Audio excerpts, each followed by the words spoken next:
যেখানে স্বপ্নেরা জন্ম নেয়, সেই দূর নীল গ্যালাক্সির এক গ্রহের নাম স্বপ্নতরী। ভেসে থাকা দ্বীপ, ঝকঝকে পানি আর গোলাপি নীল আকাশে স্বপ্নতরী যেন এক আকাশ বাগান, যেখানে বাতাসেও রহস্য লুকানো।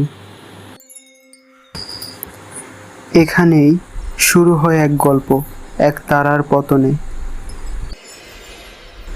এক উজ্জ্বল তারা পড়ল নিচে, পানিতে ছোঁয়া দিতেই ছড়িয়ে পড়ল আলো। সেই আলোর ভেতর জন্ম নিল সে, এক শিশু আলো, নাম তার স্নিগ্ধ। সে ছিল আলো আর অনুভবের সন্তান।